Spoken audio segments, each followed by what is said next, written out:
말씀 보겠습니다. 구약성경 민수기 27장입니다. 우리 다 같이 자리에서 일어서셔서 27장 12절부터 23절 찾으시면서 함께 봉독하도록 하겠습니다. 구약성경 243페이지입니다. 민수기 27장 12절부터 23절 교독하시겠습니다. 함께 읽습니다. 여호와께서 모세에게 이르시되 너는 이 아바림 산에 올라가서 내가 이스라엘 자손에게 준 땅을 바라보라. 본 후에는 내 형 아론이 돌아간 것 같이 너도 조상에게로 돌아가리니 이는 신 광야에서 회중이 분쟁할 때에 너희가 내 명령을 거역하고 그 물가에서 내 거룩함을 그들의 목전에 나타내지 아니하였음이니라. 이 물은 신 광야 가데스의 무리바의 물이니라. 모세가 여호와께 여짜와 이르되 여호와 모든 육체의 생명의 하나님이시여 원하건대 한 사람을 이 회중 위에 세워서 그로 그들 앞에 출입하며 그들을 인도하여 출입하게 하사 여호와의 회중이 목자 없는 양과 같이 되지 않게 하옵소서. 여호와께서 모세에게 이르시되 눈의 아들 여호수아는 그 안에 영이 머무는 자니 너는 데려다가 그에게 안수하고 그를 제사장 엘르아살과 온 회중 앞에 세우고 그들의 목전에서 그에게 위탁하여 내 존귀를 그에게 돌려 이스라엘 자손의 온 회중을 그에게 복종하게 하라. 그는 제사장 엘르아살 앞에 설 것이요 엘르아살은 그를 위하여 우림의 판결로서 여호와 앞에 물을 것이며 그와 온 이스라엘 자손 곧 온 회중은 엘르아살의 말을 따라 나가며 들어올 것이니라. 모세가 여호와께서 자기에게 명령하신 대로 하여 여호수아를 데려다가 제사장 엘르아살과 온 회중 앞에 세우고 그에게 완수하여 이탁하되 여호와께서 모세에게 명령하신 대로 하였더라. 아멘. 자리에 앉으시겠습니다. 네, 그동안 쉬었던 그 민수기 강해를 다시 시작합니다. 그러나 다시 시작하는데 사실은 오늘의 이 설교가 민수기의 마지막 설교가 되겠습니다. 그래서 오늘이 사실상 민수기 강해의 마지막 시간인 셈이죠. 자, 그럼 어떻게 그 모든 내용들이 마감될까? 이제부터 그 마감을 진행하도록 하겠습니다. 리더십이 모든 것이다 이런 말이 있습니다. Leadership is everything 이라는 말이 있죠. 그만큼 리더십의 문제가 어느 조직에서든 가장 중요하다는 뜻의 말일 것입니다. 교회도 하나의 공동체라면 더 나아가서 한 조직체라면 교회 안의 리더십 문제는 우리에게도 역시 매우 중요한 주제가 될 수밖에 없을 것입니다. 그렇다면 모든 리더십들이 그들에 속해 있는 조직체가 추구하는 목표에 합해하는 것처럼 우리 크리스찬 리더십에게도 그러한 목표가 존재할 것입니다.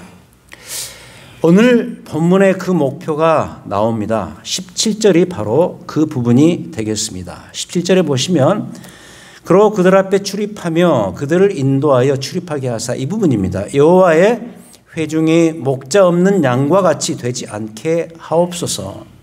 여기에 목자는 양을 치는 자입니다. 이 양떼의 주인이 그럼 누굴까? 당연히 목장주가 되시는 여호와 하나님이십니다. 그래서 이스라엘 백성들은 여호와의 회중입니다. The congregation of God. 이 of라는 이 부사가 중요하겠죠.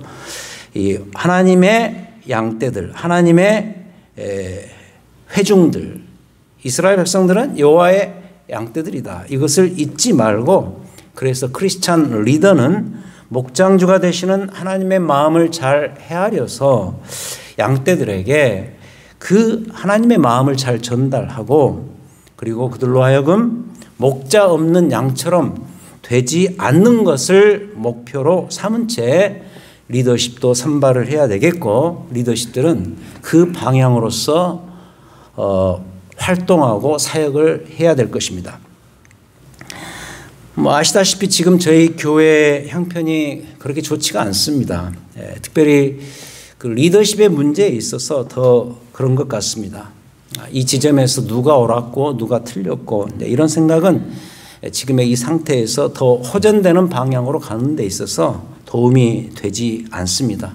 저를 포함해서 각자 위치에서 자신을 돌아보는 방향으로 가야 하는 것이 더 우선이라고 보입니다.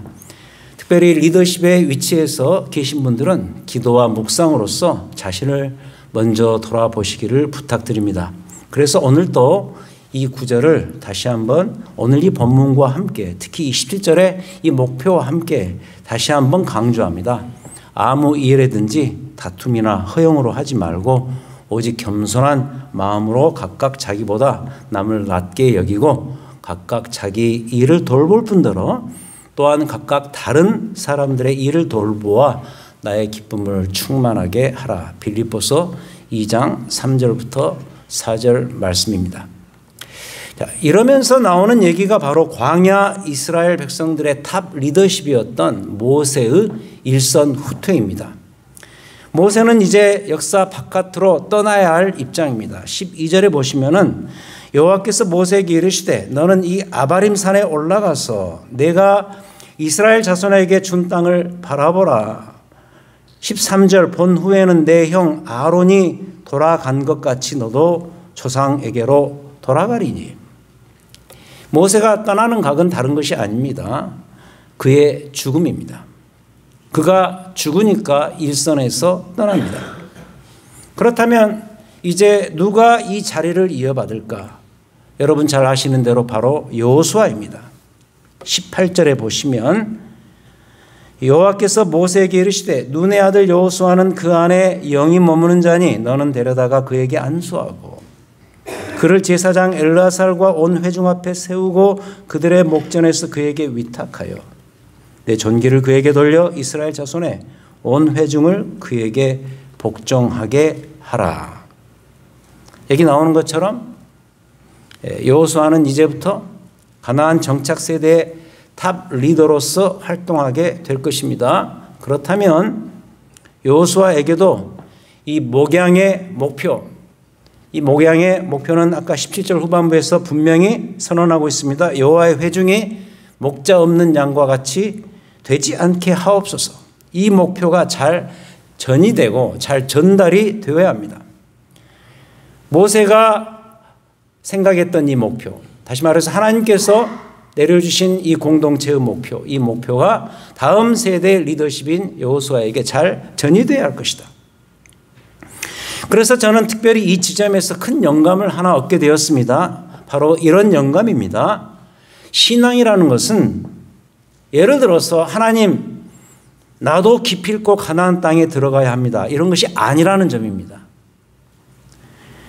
아바림 산에 올라가서 이스라엘 백성들이 들어가야 될 그 가나안 들판을 바라보면서 모세의 마음 가운데 어떤 생각이 들었을까요?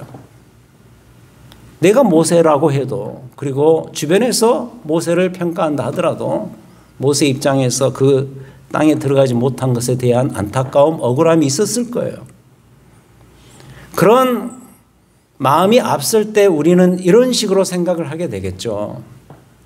만약 이 경우라고 한다면 우리의 신앙적인 평가는, 우리 신앙적인 결론은 이런 거죠. 신앙이라는 것은 이 지점에서 하나님 나도 기필코 가나안 땅에 들어가야 합니다. 이런 마음이겠죠. 근데 그게 아니라는 사실, 이런 영감이죠. 내 신앙의 각은 이러할 때 난 가나안 땅에 꼭 들어가야 합니다. 이런 식으로 답이 내려져 있는 것이죠. 내 답은 이런 방식으로 이미 결정되어 있을 때가 많습니다. 그래서 이 답을 얻기 위해서라면 우리가 뭐든지 하죠. 금식도 하고 철야도 하겠죠. 최근 저희 교회에서 일어나는 일들을 보면서 저는 이것을 비슷하게 느껴요. 본인 각자의 답이 이미 정해져 있어요. 그 답을 이루는 것이 내가 가야 될 신앙의 길로 생각을 하는 것 같아요. 하지만 아니죠. 그 답은 중간에 얼마든지 포기 될 수도 있고 또 포기 되어야 합니다. 하나님과 교회를 우선시한다면 우리가 이러면 안 되겠죠. 하나님의 답이 진짜니까. 그 하나님의 답이 무엇인가를 우리가 믿음과 기도로 기다릴 필요가 있는 시점이죠. 모세, 넌 여기서 죽어야 돼. 이것이 하나님 나의 답이야. 그래야 너의 신앙과 이스라엘 전체의 신앙적 완성이 이루어지는 거야. 바로 이런 거겠죠. 하나님의 답입니다. 목회자로서 제 자신과 관련해서도 그렇습니다. 저도 이 교회에서 한없이 목회하지는 않을 거예요. 그래서도 안 되고 그럴 수도 없습니다. 언젠가는 이 교회에도 다음 세대인 여호수아의 리더십이 등장해야 돼요. 그래서 그때까지라도 인내와 신실함으로써 함께 잘 기다려 주셨으면 합니다. 그럼 왜 그래야 되지요? 이 교회의 주인은 우리 주님이시기 때문입니다. 저도 아니고 오해하지 마십시오. 여러분도 이 교회의 주인이 아닙니다. 이 교회의 주인은 우리 주님이십니다. 그래서도 일단은 차세대 리더십인 여호수아 자신도 이런 목양의 리더십을 잘 이해를 하고 있어야 합니다. 즉 여호수아 자신도 이스라엘이 여호수아 자신의 것이 아님을 깨달아야 한다는 것이지요. 이 양떼들은 하나님의 양떼고 그래서 하나님이 목장주가 되시는데 그래서 여호수아 자신은 그 양떼를 잘 관리하는 목자에 불과하다는 사실을 여호수아 스스로가 잘 의식을 하고 있어야 한다는 거죠. 오늘 이 본문은 그의 이런 의식의 수준을 이렇게 표현하고 있습니다. 18절 여호수아는 그 안에 영이 머무는 자니라. 이와 관련해서 우리가 사도행전 6장 3절에 나오는 교회 리더십의 선발 기준을 우리가 다시 한번 소환할 필요가 있습니다. 성령과 지혜가 충만한 사람이라고 거기에서 말하죠. 예루살렘 교회 집사를 선발하는 데 있어서 성령과 지혜가 충만한 사람. 왜 성령과 지혜가 충만한 사람이라고 병행구절을 거기에서 병행구를 동원하고 있을까요? 성령에 함께 하시면 선한 지혜의 발휘로도 함께 표현되어야 한다는 거죠. 즉 성령이 충만하다는 것은 자기 혼자서 따로 탁월하게 잘 지낸다는 뜻이 아닐 거예요. 리더란 결국 교회 공동체와 연결되는 존재이기 때문에 그의 성령의 충만함은 반드시 그가 속한 공동체 안에서 적절히 발휘되고 표현되어야 돼요. 그 표현 과정에서 동원되는 것이 무엇인가? 바로 지혜라는 거죠. 즉 성령이 지혜로서 표현이 되어야 한다는 의미일 것입니다. 그러므로 성령이 충만한 리더는 우선적으로 지혜로운 인물이어야 합니다. 하나님의 지혜가 공동체의 양떼들에게 잘 공유되고 나누어질 수 있도록 자신을 헌신하고 자신을 쓸 줄 알아야 되겠죠. 이게 선하고 좋은 교회 공동체의 리더십이겠죠. 이럼에도 언제부턴가 우리는 성령 충만과 지혜 충만을 자꾸 분리시키려는 시도를 해온 것이 사실입니다. 하지만 이것은 결국 성경적으로 본다면 신앙의 이원화 현상이 되겠죠. 예를 들면 이런 거 아닐까요? 그 사람 냉정하고 차가워도 기도는 잘 하잖아. 그 사람 성격은 좀 고약해도 교회 일은 잘 하잖아. 바로 이런 거겠죠. 여러분 어떻게 생각하세요? 이게 맞을까요? 성경적으로 보면 이건 아닌 것 같아요. 예배를 잘 드리고 기도도 잘하고 성경 지식을 많이 갖고 있어도 사람들과의 관계에서 온유함과 친절함을 더 연습하고 그로 인해서 주변 사람들에게 그 노력과 개선이 잘 보이지를 않는다면 그것은 결국 성령 충만이 아닐 수 있습니다. 그리고 어쩌면 그것 때문에 크리스찬 리더십으로서 한계를 지닐 수밖에 없습니다. 당연히 이 문제는 제게도 해당이 됩니다. 저도 이 강단에서 성령 충만을 외치면서 지혜 충만 문제에 있어서 여러 가지 걸림돌이 남아 있습니다. 지금도 여전히 아마도 계속. 이 말씀 앞에 우리가 진지하게 선다면 저를 포함해서 특별히 저희 교회 모든 리더십들은 이 기회에 이 문제를 반드시 진지하게 생각하셔서 이제부터 좀 달라졌으면 해요. 그럼 왜 그래야 될까? 왜 내 자신을 그런 식으로 개선하고 성령 안에서 지혜가 충만해지면서 달라지는 그 모습을 보여야 될까? 다시 돌아갑니다. 이 교회는 나의 교회가 아니고 우리 주님의 교회이기 때문이죠.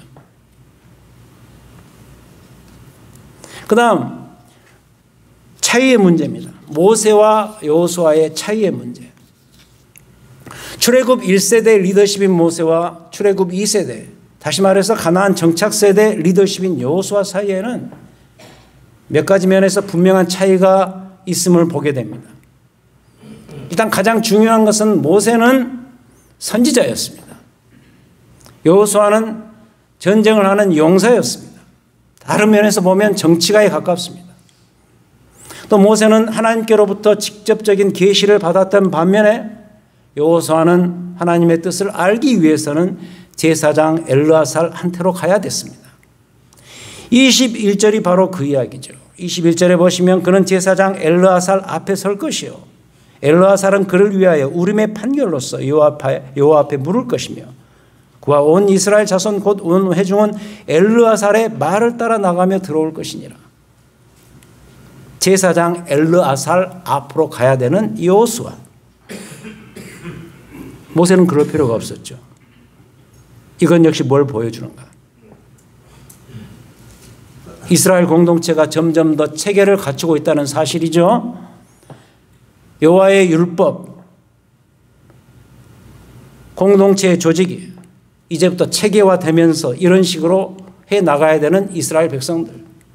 어떻게 보면 가나안 땅 정착을 하면서 이런 일들이 점점 더 벌어지고 있는 것은 이스라엘 백성들이 이제 가나안 땅 들어가서 새로운 하나의 국가 공동체로 세워져 가면서 하나님 앞에 세워져야 된다는 것을 이미 상징적으로 보여주는 그런 것이죠. 이건 역시 교회 공동체가 이제부터 슬슬 완성되어 가는 모습 중에 하나일 거예요. 하지만 그럼에도 불구하고 이 두 인물 사이에는 공통점이 하나 있습니다. 어떤 공통점인가? 이토록 엄청난 크기의 이스라엘 공동체의 한 사람의 리더가 얼마나 중요한가입니다. 모세도 한 사람이고 여호수아도 한 사람이고 한 사람의 중요성이겠죠. 이건요 지금의 상식으로는 도저히 이해가 안 되는 일입니다. 군사 장정만 60만이고 거기에 딸린 식구들을 다 포함한다면 이스라엘 백성 전체의 숫자가 최소 150에서 200만 정도 되는 어마어마한 숫자가 됐을 것입니다. 이 숫자의 규모가 얼마나 컸던지 얼마나 대단하게 보였던지 시내 광야 그 옆에 주둔해 있었던 다른 주변국들이 얼마나 놀랬겠습니까? 저 집단은 과연 뭐야? 저토록 많은 숫자가 일사불란하게 저토록 오랜 기간 동안에 광야에서 움직이는데 과연 무엇 때문에 저렇게 잘 움직이는가? 얼마나 놀랐겠습니까? 근데 이런 대국의 리더십은 딱 한 사람뿐입니다. 모세고 여호수아입니다. 오해하지 마십시오. 이 말은 지금의 우리도 이러자 이렇게 한 사람의 리더십만 세우자 이런 얘기는 아니에요. 이게요 교회가 아무리 커져도 예를 들어서 똑똑한 목사 한 사람 잘 데려다 놓으면 만사가 해결된다 이런 식의 가르침은 더더욱 아니죠.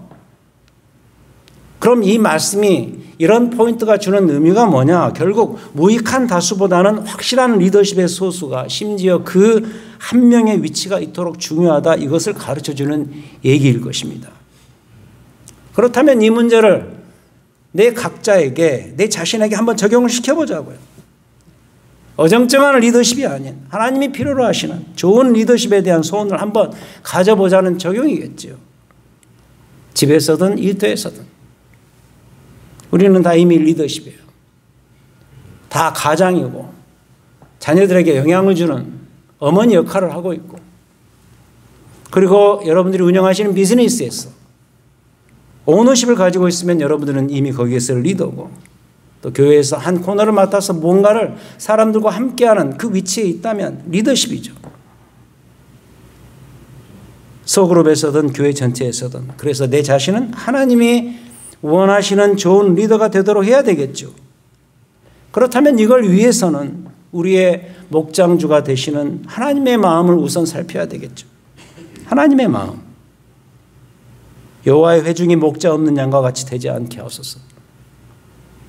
이 모세가 그동안 40년 동안 이스라엘 백성들을 지켜보면서 방황하는 그 양떼들의 모습을 보았어요. 양떼로 보이는 거예요. 방황하는 그 양떼로 보이는 거예요. 그 방황하는 그 수많은 모습들이 있었잖아요. 원망과 불평 속에서 틈만 나면 애굽으로 다시 돌아가자 그러고 그런 모습을 볼 때 얼마나 그 마음 가운데 그 쓴 마음이 있었으면은 하나님 앞에 이런 식으로 요청을 했을까? 여호와의 회중이 목자 없는 양과 같이 되지 않게 하소서. 이게 크리스찬 리더십의 어떻게 보면 바텀라인 같은 굉장히 중요한 리더십의 포인트죠. 그래서 그분 하나님의 의도에 맞게 내게 맡겨진 양떼들을 관리하는 좋은 목자가 되어야 할 것이다. 어떤 위치에 있든 간에. 특히 하나님 목장의 매니저로서 우리 각자가 하나님 목장의 매니저다. 이 매니저의 좋은 성경적인 단어가 뭐죠? 청지기 아닙니까? 여러분 가게를 운영해 보셔서 알지만 매니저가 자기 힘을 키워서 자기가 이미 주인 노릇을 해버리면 어떻게 되겠어요? 이건 월권 행위죠. 조직 시스템 다 좋습니다. 뭘 해도 또 무엇으로 바꿔도 좋습니다. 중요한 것은 그 안에 누가 있느냐가 중요하죠. 적어도 교회에서는 그렇습니다. 그 자리를 차지하고 있는 그 누군가는 반드시 이 목장의 목장주가 되시는 하나님의 마음과 의도를 늘 잘 이해를 하고 있어야 된다. 그 이유는 뭔가? 자기가 주인이 아니기 때문이죠. 그는 단지 하나님의 목장의 매니저요, 청지기에 불과하기 때문이죠. 또 이럴 때 우리가 주의해야 될 사실이 하나 더 있습니다. 모세에게서 여호수아에게서 모세를 찾아내려고 하지 말라는 거죠. 모세의 타이틀 롤이 뭐였습니까? 아까 선지자라 그랬는데 그 말은 적어도 그 시점에서 율법 수여자예요. 율법의 중재자예요. 그래서 영어로 표현하면 the law giver예요. 하나님께 계시를 받아서 이스라엘 백성들에게 하나님의 말씀이 무엇인지 율법을 전달해주는 율법의 중재자였어요. 그래서 그는 하나님과 직접 대면을 하면서 지냈습니다. 하지만 반면에 여호수아는 가나안 정착 세대의 리더로서 그의 주 임무는 뭐냐? 전쟁입니다. 전쟁을 주로 치러야 돼요. 그래서 그 타이틀 롤이 뭐냐면 워리어, 용사였고 커맨더, 군대 장관이었습니다. 한마디로 그는 군사 지도자요, 정치 지도자였던 것이죠. 그래서 이 두 분은 서로 완벽하게 달라요. 근데 모세에게서 여호수아에게서 모세를 자꾸 찾아내려고 하면 되겠는가? 이 시도 자체가 모순이고 더 나아가서 이것은 사실 불가능한 일이기도 합니다. 우리도 지금 그렇습니다. 이런 욕구들이 나름 다 있는 것 같아요. 예를 들어서 저는 이 교회에서 슈퍼스타일 수가 없어요. 하지만 적어도 이것은 알고 있습니다. 목회자로서 말씀과 기도와 신방과 예배와 성례를 인도하는 역할이 제게 최고의 직무고 마땅한 직임이라는 사실. 이건 저는 분명히 알고 있습니다. 제가 앞으로 어떤 위치에 있든 간에 저는 이 교회에서 목회하는 한은 이 세 가지 일에 전념을 할 것입니다. 말씀과 성례, 그리고 기도와 신방입니다. 그래서 부탁드립니다. 도와주시기 바랍니다. 이 면을 도와주시기 바랍니다. 그리고 그로 인해서 교회가 안정을 되찾을 수 있는 그런 소망을 해봅니다. 오늘이 이번 한 해를 마감하는 송년 주일이에요. 어찌되었든 한 해를 이토록 씁쓸한 감정으로 마감하게 된 것 자체가 더 씁쓸합니다. 오늘 저녁 송구 영신 예배가 있습니다. 8시입니다. 나오셔서 여러분들의 감정과 인격을 다시 주 앞에서 조절을 하셨으면 해요. 일단 회개와 돌아봄이 있어야 되고 그럼에도 감사가 있어야 되고 미움의 감정을 버리고 한 해를 말씀과 기도와 성찬식으로 청산을 해보는 그런 시간을 가졌으면 해요. 많이 나와 주시기를 부탁드립니다. 그럼에도 이제 마지막으로 그럼에도 다 감사합시다. 이번 한 해 2023년도 무사히 지켜주신 하나님 앞에서 감사와 찬양이 있는 이 시간이 되기를 우리 주님의 이름으로 축원드립니다. 하나님 감사합니다. 방황하는 양떼들인 것을 먼저 시인합니다. 그러나 이 목장의 주인 되시는 여호와 하나님, 그 하나님의 이름을 찬양하고 하나님께서 이루시는 역사와 능력을 바라보면서 우리의 유일한 소망의 터로 삼고 다시 새로운 한 해를 출발해 보기를 원합니다. 주께서 함께 하시는 주의 양떼들이 될 수 있도록 도우시옵소서. 그리고 거기에 필요한 하나님이 원하시는 그런 인물들이 있다면 부족하지만 이 교회에 그런 인물들을 세우셔서 이 교회가 주의 교회이기에 주 안에서 온전하고 형통하고 아름답게 잘 나아갈 수 있도록 역사하여 주시옵소서. 예수 그리스도의 이름으로 기도합니다. 아멘. 우리 다 같이 일어나셔서 찬양합니다.